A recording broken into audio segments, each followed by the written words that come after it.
Minuteman intercontinental ballistic missiles. Each one carries 3 nuclear warheads. If this were the beginning of World War III, they would reach their targets in the Soviet Union in the time it takes to watch this film. By that time, Soviet missiles would be on their way here. Populations on both sides could expect about 15 minutes warning.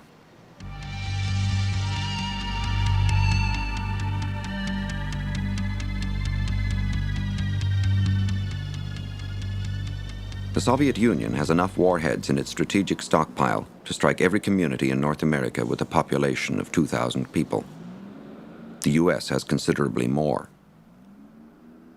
Should all-out war come, there is a high probability that most people living in the Canadian West will find themselves in the front line.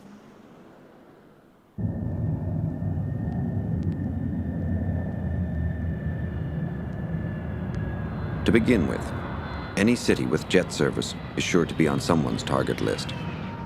An airport that can handle a DC-10 can service fighters and bombers.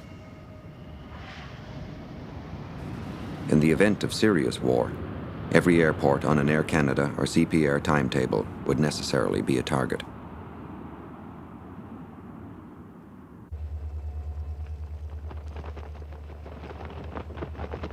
Without its communication and transportation system, the Canadian economy can't function. A few well-placed bombs on the cities where these facilities are concentrated would effectively cut the country in half and eliminate it as a serious threat to anyone. From this information alone, we can conclude that priority targets in an all-out war would include every city on the prairies over 50,000 in population. Other likely targets are strategic minerals, oil fields and refineries, uranium, nickel, and power sources like the chain of generating stations along the Nelson River. A 1-megaton bomb is a medium-sized warhead by today's standards. It's about 80 times as powerful as the one that destroyed Hiroshima. Exploded in the air over the downtown core on a business day, it would utterly destroy a city.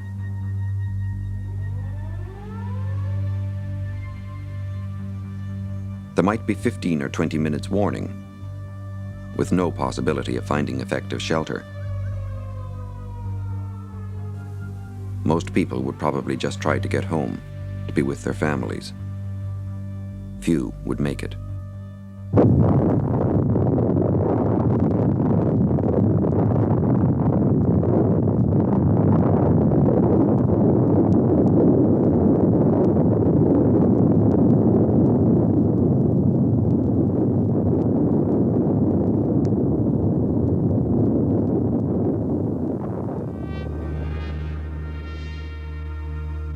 Everyone in the downtown area would be killed instantly, vaporized.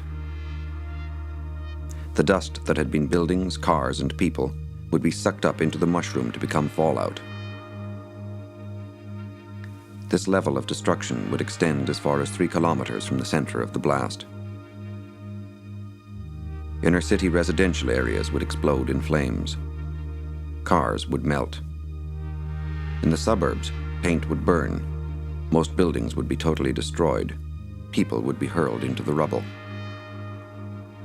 Even as far away as the distant outskirts, houses would catch fire. Exposed flesh would burn. Anyone looking at the blast would be blinded. In total, perhaps 500,000 dead and severely injured. Dr. Ian Carr is a Winnipeg pathologist and a member of Physicians for Social Responsibility. The picture that has been drawn is of the few surviving healthcare personnel stumbling through what's left of the streets looking for what's left of the patients. And it has been calculated that in such a circumstance, though not for Winnipeg, it would take the surviving doctors something like a week to see each injured patient just once, even if the doctor worked 18 hours a day and even if the doctor gave 10 minutes and 10 minutes only to each injured patient. That's the chance the survivors would have. So when we talk of injured in a nuclear war, nearly always we are talking about dead within a week or dead within 2 weeks.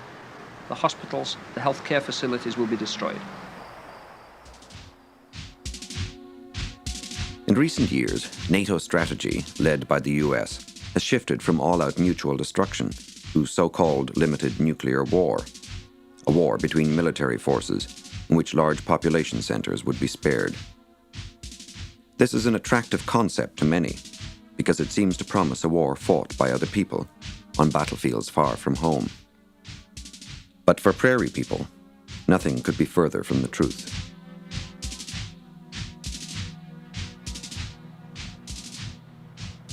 This is the front line of a limited nuclear war, the grain fields of North Dakota and Montana along the Canadian border. For the past 25 years, farmers here have been harvesting their crops amid active preparations for that war.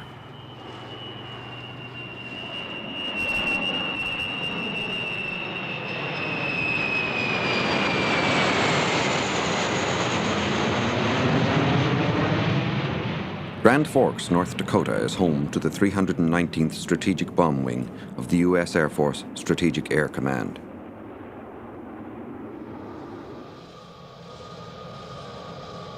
A squadron of B-52 bombers and their fuel tankers has been stationed here for 2 decades, waiting for that one big day. The bomb bay of one B-52 carries more destructive force than the total of all bombs dropped by both sides in World War II. And though these aircraft are old, in many cases older than the men who crew them, new techniques, new equipment, and new weapons make these planes a potent and continuing threat.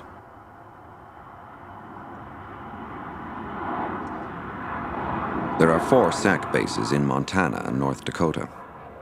The first object of any Soviet attack would be to make sure their planes never got off the ground.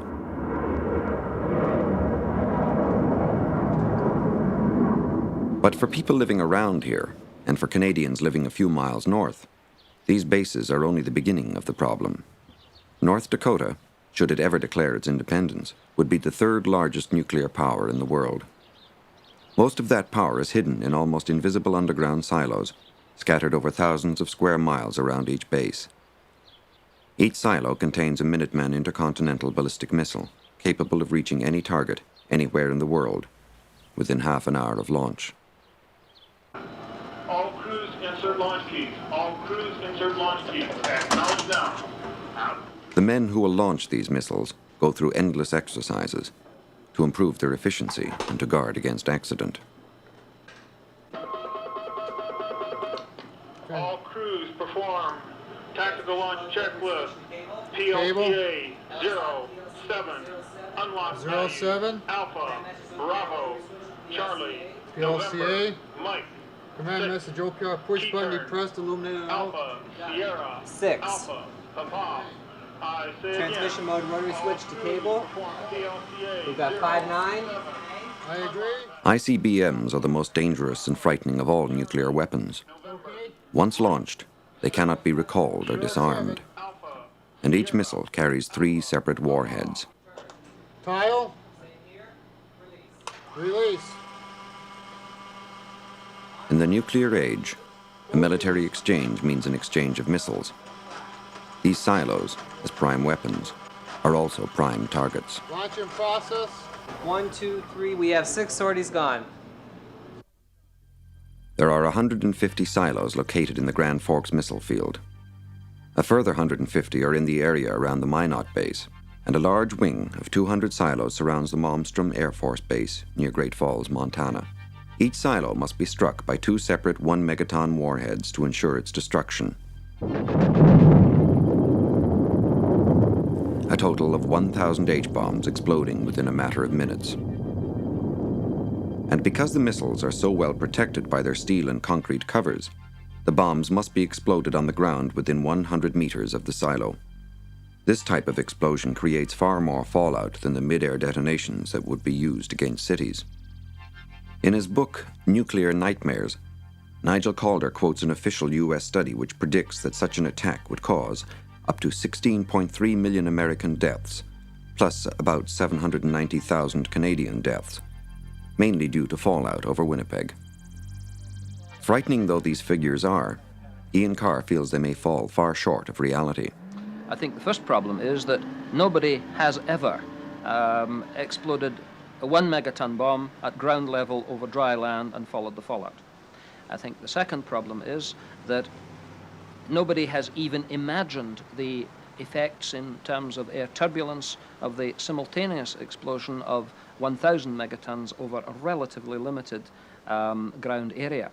The recent natural explosion at Mount Helens was of the order of 2 to 3 megatons, and the fallout maps from that show that there was volcanic detritus fell over substantially the whole of populated North America and Canada. The estimates that we're given on fallout from 1,000 megatons on the silos depend on ordinary wind patterns and are, in my view, inaccurate, misleading, and certainly underestimates. A storm of 1,000 simultaneous explosions, some as close as 5 kilometers from the Canadian border. Their deadly mushrooms spreading and joining to form one vast cloud of super radioactive dust.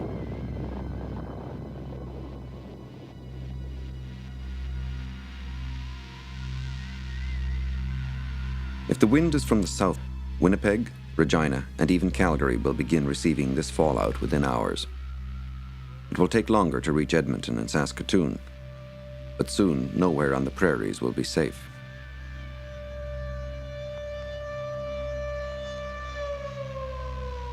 As fallout approaches, selected government personnel will be advised to move to regional emergency government headquarters, a safe distance from provincial capitals.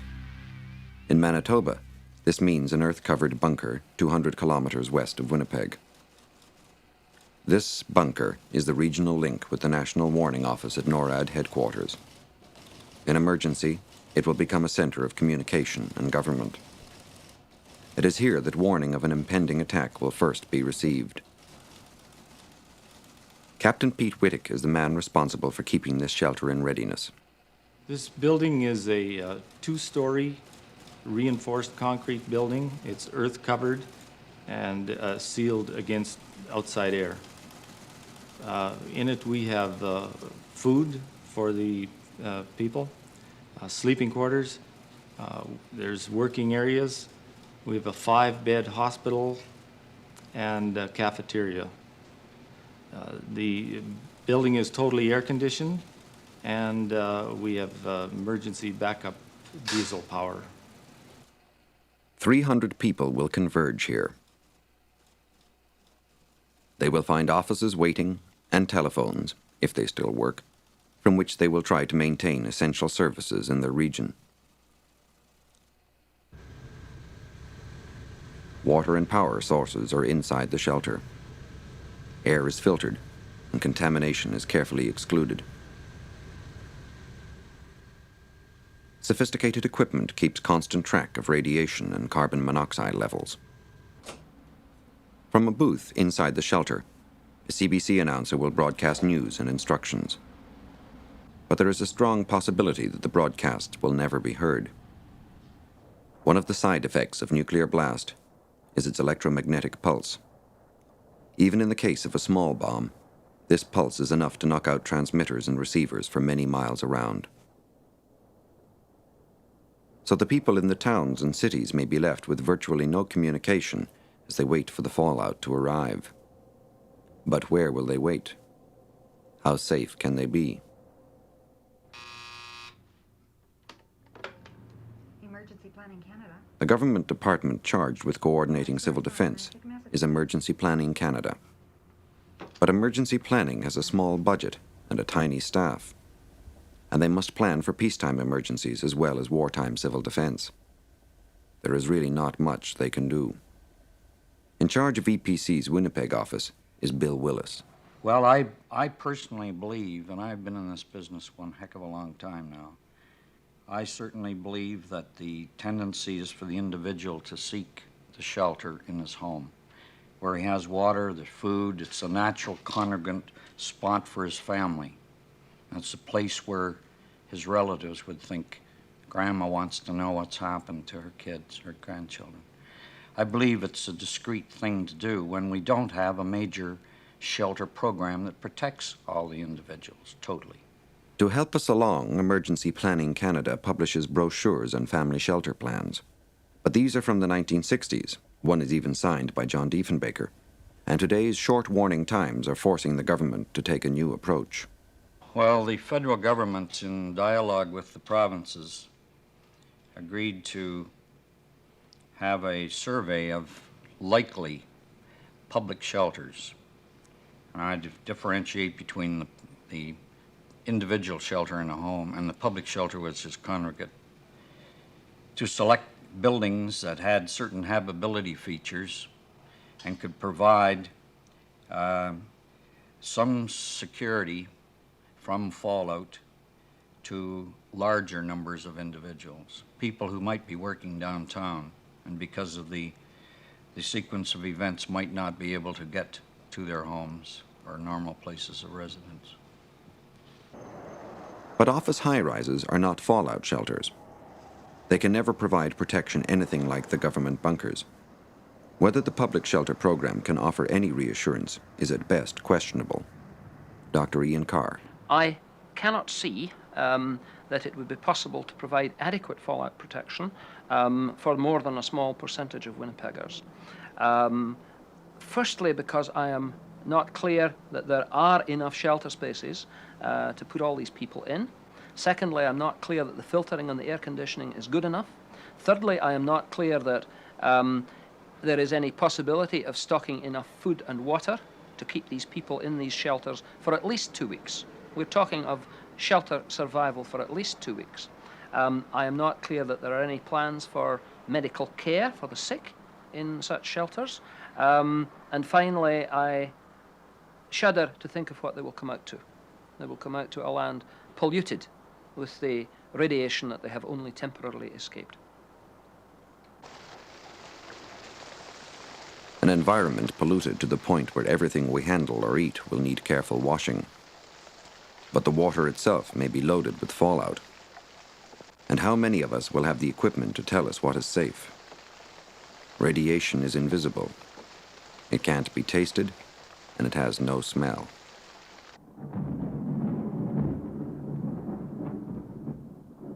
In the countryside, the fallout would descend on the soil and the crops needed to feed survivors. Mature grain crops might survive, but the grain would be contaminated. Leafy plants take up strontium-90 and would be poisonous to eat. So would cattle, if they survived at all. Agriculture Canada publishes a small booklet of advice to farmers on what to do in the event of nuclear war. Blaine Peterson operates a cattle feed lot in southern Manitoba. He feels that the government's advice is largely unrealistic and unworkable. They suggest in there head for cover for your family and that, which is possible, I suppose. They also recommend you cover your livestock, cover your feed, even your water supply. In our case, our cattle run outside all year long. There's no cover for them at all. Our feed is stored outside, and even our water comes from a dugout. And I just can't see it being possible at all to cover that with any kind of cover. Looking through the book, they also recommend you remove your topsoil to a depth of 2 to 4 inches. On a lot of our topsoil, we only have 6 inches of topsoil, and where you would put it, even if you did have the machinery to take it off, is something I don't know, and that's just not possible. Equipment left in the open will be covered with fallout. It will require careful cleaning by someone wearing protective clothing.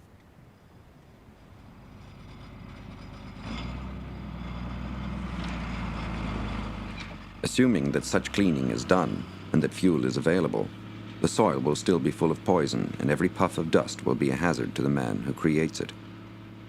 But in the few hours they may have to prepare themselves, most farmers will find even the simplest precautions beyond their reach. When the warning comes, I guess we'll just head for safety ourselves and let things look after themselves out here. And, like the rest of us, Blaine Peterson will emerge, if he survives the first 2 weeks, to a toxic wasteland. He may well have traded a relatively quick death for a slower one of radiation sickness, starvation, or cancer, in a land that had so recently been the breadbasket of the world. And all this destruction would be the result of a limited war. Its targets would be military. Its victims would be all of us.